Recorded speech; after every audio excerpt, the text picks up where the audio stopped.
നമുക്ക് വേദയുടെയും വിക്രത്തിന്റെയും നാളത്തെ നല്ലൊരു കഥ കേട്ടാലോ? അതിനു മുമ്പായി ആദ്യമായി കാണുന്നവരുണ്ടെങ്കിൽ ചാനൽ ഇഷ്ടപ്പെട്ട ഒന്ന് സബ്സ്ക്രൈബ് ചെയ്യാൻ മറക്കരുത്. വീഡിയോ ഇഷ്ടപ്പെടുവാണെങ്കിൽ ലൈക്ക് ചെയ്യാനും നിങ്ങളുടെ വിലയേറിയ അഭിപ്രായങ്ങളൊക്കെ രേഖപ്പെടുത്താനും മറക്കരുത് കേട്ടോ. അങ്ങനെ നാളത്തെ കഥയില് വിക്രവും മാഷും കൂടെ വന്ന് ശങ്കരനാരായണനും പത്മയോടും ഒക്കെ സംസാരിക്കുകയാണ്. അപ്പൊ എങ്ങനെയെങ്കിലും വേദയെ കാര്യങ്ങളൊക്കെ പറഞ്ഞ് മനസ്സിലാക്കി തിരികെ വീട്ടിലേക്ക് കൂട്ടിക്കൊണ്ടു പോകണം. ആ ഒരു ചിന്തയായിരുന്നു മാഷിന്റെ വിക്രത്തിന്റെ മനസ്സിലുണ്ടായിരുന്നേ. പിന്നീട് ശങ്കരനാരായണന്റെ കാര്യങ്ങൾ സംസാരിക്കുകയാണ്. അല്ല, സാറിന് അറിയാലോ, കുട്ടികൾ തമ്മിൽ എന്തെങ്കിലും പ്രശ്നം ഉണ്ടെങ്കിൽ അത് നമ്മൾ മുതിർന്നവർ വേണ്ടേ കാര്യങ്ങളൊക്കെ പറഞ്ഞ് മനസ്സിലാക്കാമെന്ന് ചോദിച്ചു. ഇവര് കുട്ടികളൊന്നും അല്ലല്ലോ മാഷേ, ഇവര് മുതിർന്ന ആൾക്കാരെ തന്നെയല്ലേ, സ്വന്തമായിട്ട് തീരുമാനങ്ങളൊക്കെ എടുക്കാനായിട്ട് കാര്യപ്രാപ്തി ഉള്ളവരല്ലേ. അങ്ങനെയല്ലേ ഇവര് ജീവിതം തുടങ്ങിയത്. ഇപ്പൊ വേദയാണെങ്കിൽ ശരി, അവളൊരു തീരുമാനം എടുത്തിട്ടാണ് അവിടെ നിന്ന് ഇങ്ങോട്ടേക്ക് വന്നിരിക്കുന്നത്. അതിന് എനിക്കിപ്പോൾ എതിർത്തൊന്നും പറയാൻ പറ്റില്ല. അത് അവളുടെ സ്വന്തമായിട്ടുള്ള തീരുമാനമാണ്. പിന്നെ ഇനിയിപ്പോൾ അവൾ എന്ത് തീരുമാനം എടുത്താലും അതോടൊപ്പം നിൽക്കാനായിട്ട് ഞങ്ങൾക്ക് സാധിക്കുള്ളൂ എന്ന് പറഞ്ഞു. അപ്പോഴേക്കും മാഷ് പറഞ്ഞു, അറിയാലോ, കുറെ പ്രശ്നങ്ങളും കാര്യങ്ങളൊക്കെ ഉണ്ടായിട്ടുണ്ട് വിക്രത്തിന്റെ ഭാഗത്തു നിന്നാണെങ്കിലും. ഇവൻ മലയ്ക്ക് പോയി വന്നതിന് ശേഷം ചില തീരുമാനങ്ങളൊക്കെ എടുത്തിട്ടുണ്ട്. ശ്രീനിവാസനുമായിട്ടുള്ള കൂട്ടുകെട്ടാണ് വിക്രത്തെയും വേദയും തമ്മിൽ അകറ്റുന്നെങ്കിൽ ഇനി ഒരിക്കലും അയാളുമായിട്ടൊരു കൂട്ടുകെട്ടിന് പോകത്തില്ലെന്നാണ് വിക്രം പറയുന്നത്. അങ്ങനെയാണെങ്കിൽ വേദയോട് ആ കാര്യങ്ങളൊക്കെ പറഞ്ഞ് മനസ്സിലാക്കി അവളെ തിരികെ കൂട്ടിക്കൊണ്ടു പോകാൻ ഞങ്ങൾ വന്നേന്ന് പറഞ്ഞു.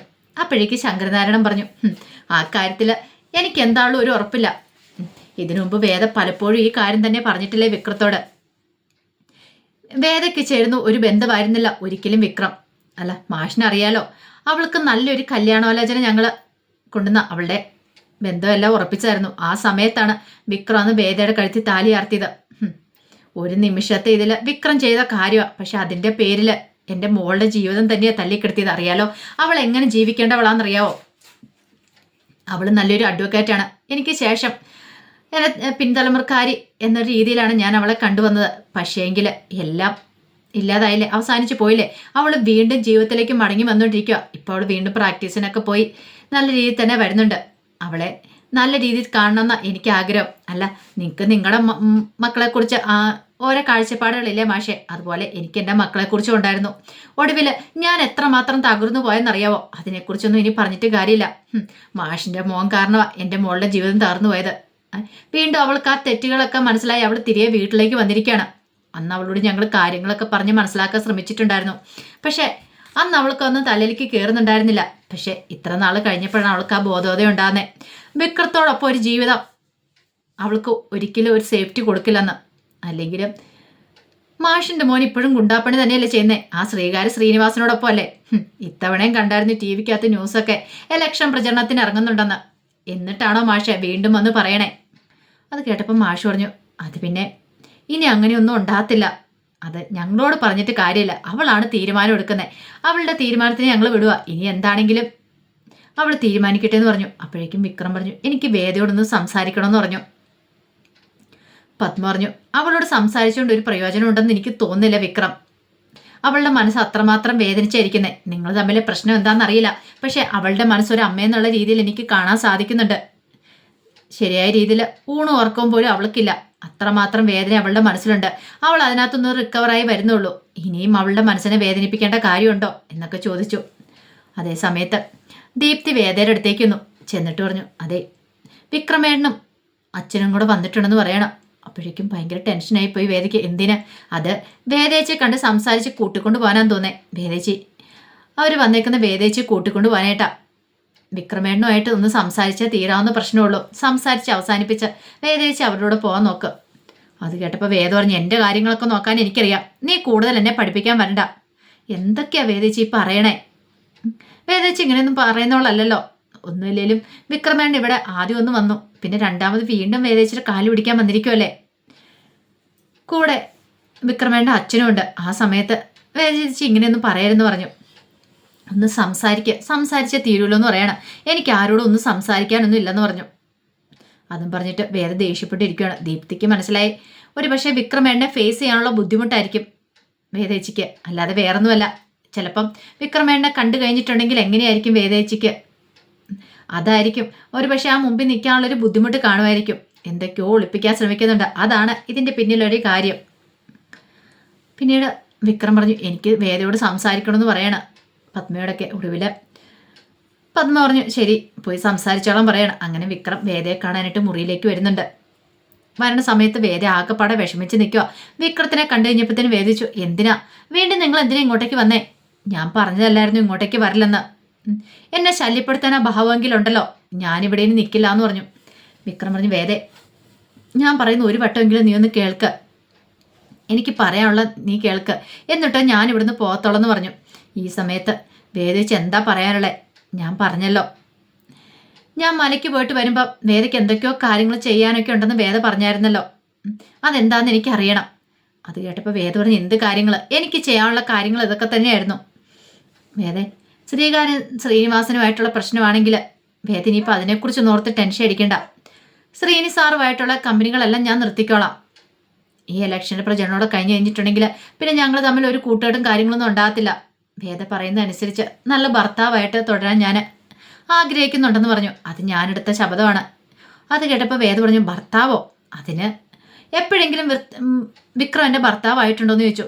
ഒരു നിമിഷം വിക്രം ഞെട്ടി. വേദ പറഞ്ഞു, കഴുത്തിലൊരു താലി കെട്ടിയെന്ന് ഓർത്തുകൊണ്ട് ഭർത്താവാണെന്ന് എന്തെങ്കിലും ഒരു നിർബന്ധമുണ്ടോ? അതിന് നമ്മൾ ഭാര്യ ഭർത്താക്കന്മാരായിട്ട് ഒരു ദിവസം അങ്ങനെ ജീവിച്ചിട്ടുണ്ടോ? വിക്രത്തിന് എപ്പോഴും ഇതൊരു കുട്ടിക്കളിയായിരുന്നോ? ഒന്ന് ആലോചിച്ച് നോക്കിയേ. പലപ്പോഴും വിക്രം എന്നോട് പറഞ്ഞിട്ടുണ്ടത്, നീ ഇവിടുന്ന് പോവാനായിട്ടാണ് ഞാൻ ആഗ്രഹിക്കുന്നതെന്ന്. വിക്രം പറഞ്ഞു, അത് പിന്നെ അപ്പോഴാ സമയത്തൊക്കെ. എന്താ ആ സമയത്ത്? അങ്ങനെ ഒരിക്കൽ പോലും നമ്മൾ ജീവിച്ചിട്ടുമില്ല. ഞാൻ വിക്രത്തെ ഭർത്താവായിട്ട് കണ്ടിട്ടുമില്ല. വിക്രം ആരോടുള്ള ദേഷ്യം കൊണ്ട് എൻ്റെ കഴുത്തിൽ താലിയാർത്തി. ഒടുവിൽ വിക്രത്തിൻ്റെ പെർമിഷൻ പോലും ഇല്ലാതെ ഞാൻ ആ വീട്ടിലേക്ക് വന്ന് ഇത്രയും കാലം അവിടെ തുടർന്നത്. പക്ഷെ ഒരിക്കൽ പോലും വിക്രം എന്നെ ഭാര്യയായിട്ട് കണ്ടിട്ടുമില്ല. പിന്നെ ഞാൻ എന്തിൻ്റെ അടിസ്ഥാനത്തിൽ അങ്ങോട്ടേക്ക് വരണ്ടേ? ഇനി ഇങ്ങനൊരു ജീവൻ നയിക്കാനായിട്ട് എനിക്ക് ഒട്ടും താല്പര്യമില്ല. ഞാൻ ആഗ്രഹിക്കുന്നില്ല. വിക്രത്തിന് ഇഷ്ടം പോലെ നടക്കാം. അല്ലെങ്കിൽ ഞാൻ അവിടെ ഉണ്ടെങ്കിൽ അത് വിക്രത്തിനൊരു തടസ്സമായിരിക്കും മുന്നോട്ടുള്ള ജീവിതത്തിന്. വിക്രത്തിന് ഇഷ്ടത്തിന് നടക്കാനൊന്നും പറ്റില്ല. വിക്രം പറഞ്ഞു, വേദ ഇങ്ങനൊന്നും പറയരുത്. ഞാൻ പറഞ്ഞല്ലോ, വിക്രത്തോടൊപ്പം ഒരു ജീവിതം ഞാൻ ആഗ്രഹിക്കുന്നില്ല. വിക്രത്തിന് പോകാമെന്ന് പറഞ്ഞു. ഇനി ഇത് പറഞ്ഞു എന്നെ ദൈവത്തെ ഓർത്ത് ശല്യപ്പെടുത്താൻ വരില്ലെന്ന് പറഞ്ഞു. അപ്പോഴേക്കും വിക്രം ഇത് അവസാന തീരുമാനമാണെന്ന് വെച്ചു. അതെ, ഇതെൻ്റെ അവസാന തീരുമാനമാണെന്ന് പറഞ്ഞു. ശരി അങ്ങനെ ആയിക്കോട്ടെ എന്ന് പറഞ്ഞ് വിക്രം അങ്ങോട്ട് പോയി കഴിഞ്ഞപ്പോൾ വേദ അവിടെ നിന്ന് പൊട്ടിക്കരയുവാണ്. വിക്രത്തോട് അങ്ങനെ പറയേണ്ടിയിരുന്നില്ല, പക്ഷെ പറയാതിരിക്കാൻ പറ്റില്ല. ചില കാര്യങ്ങളൊക്കെ വേദയ്ക്ക് ചെയ്തു തീർക്കാണ്ട് അതിന് വിക്രത്തെ അകറ്റി നിർത്തിയാൽ മാത്രമേ പറ്റുള്ളൂ. സത്യങ്ങളൊക്കെ തുറന്നു പറഞ്ഞ് വിക്രത്തോടൊപ്പം പോയിട്ടുണ്ടെങ്കിൽ ഇനി അടുത്ത പ്രശ്നങ്ങൾ ഉണ്ടാവുകയും ചെയ്യും. ശ്രീയേട്ടൻ വെറുതെ ഇരിക്കില്ല. അങ്ങനെ വിക്രം ഹാളിലേക്ക് ചെല്ലുന്ന സമയത്ത് പത്മ കുടിക്കാൻ കോഫിയെ കൊണ്ടേ കൊടുക്കുന്നുണ്ട്. ഈ സമയത്ത് വിക്രത്തിന് വല്ലാത്തൊരു ബുദ്ധിമുട്ടായിരുന്നു. ആ സമയം മാഷി ചോദിച്ചു, എന്താടാ വിക്രം, നീ അവളോട് സംസാരിച്ചു? അവൾ എന്തു പറഞ്ഞു? അവൾ എൻ്റെ കൂടെ വരാൻ തയ്യാറല്ല അച്ഛാന്ന് പറയാണ്. അപ്പോഴേക്കും ശങ്കരനാരായണൻ പറഞ്ഞു, അതാ ഞാൻ പറഞ്ഞത്, അവൾക്ക് താല്പര്യമില്ല. പിന്നെ എന്തിനാ മാഷെ നിങ്ങൾ അവളെ നിർബന്ധിക്കുന്നേ? എനിക്ക് അവളുടെ സ്വഭാവം നന്നായിട്ട് അറിയാമെന്ന് പറഞ്ഞു. അത് കേട്ടപ്പം മാഷ് പറഞ്ഞു, എനിക്ക് അവളോടൊന്ന് സംസാരിക്കണമെന്ന് പറഞ്ഞു. ശങ്കരനാരായണൻ പറഞ്ഞു, ഇനി അതിൻ്റെ ആവശ്യമുണ്ടോ? വെറുതെ സംസാരിക്കാവുന്ന മാത്രമേ ഉള്ളൂ. ശങ്കരനാരായണൻ ഒട്ടും താല്പര്യമില്ല. ഇനി ഇവർ എങ്ങാനും മനസ്സ് മാറ്റി കൊണ്ടായാലോ വേദയെന്നൊരു ചിന്തയായിരുന്നു. മാഷ് പറഞ്ഞു, എനിക്ക് ഇവിടം വരെ വന്നാലേ ഒന്ന് സംസാരിക്കണമെന്ന് പറഞ്ഞു. അങ്ങനെ മാഷ് സംസാരിക്കാനായിട്ട് കയറി ചെല്ലുവാണ് വേദയുടെ അടുത്തേക്ക്. ഇതേ സമയത്ത് നന്ദിനി ശ്രീജയുടെ അടുത്ത് ചെന്നു. നന്ദിനി ശ്രീജയുടെ അടുത്ത് ചെന്നിട്ട് ചോദിച്ചു, അല്ല ശ്രീജയടുത്തി, വേദയെ കൂട്ടിക്കൊണ്ട് വരാൻ പോയതാണോ? അച്ഛനും വിക്രം ചോദിക്കണം. എന്താ നന്ദിനി അങ്ങനെ ചോദിച്ചേ? അല്ല വേദ ഇങ്ങോട്ടേക്ക് വരുമോയെന്ന് ചോദിച്ചു. നിനക്ക് എന്തെങ്കിലും ബുദ്ധിമുട്ടുണ്ടോ അവൾ വരുന്നോണ്ട്? എനിക്കെന്തൊരു ബുദ്ധിമുട്ട്? അവളിനി വന്നിട്ടുണ്ടെങ്കിൽ നിന്റെ പഴയ സ്വഭാവം അവളുടെ അടുത്ത് എടുത്താണ്ടല്ലോ. അച്ഛൻ ഒരു തവണ മാപ്പ് തന്നുള്ളൂ, പക്ഷെ ഇനി നിന്നെയൊക്കെ ഇവിടെ നടിച്ചിറക്കുമെന്ന് പറയണം. അത് കേട്ടപ്പോൾ നന്ദിനി പറഞ്ഞു, അല്ല അതിന് ഞാനൊന്നും പറഞ്ഞില്ലല്ലോ ശ്രീജയടുത്തി, വെറുതെ ചോദിച്ചെന്നല്ലേ ഉള്ളൂ. ചോദിച്ചൊക്കെ ചോദിച്ചു, പക്ഷേ എങ്കിൽ അവൾ വന്നിട്ടുണ്ടെങ്കിൽ അവളുടെ അടുത്ത് നിന്റെ അടവാഭ്യാസം ഒന്നും നടക്കില്ല എന്ന് പറഞ്ഞു.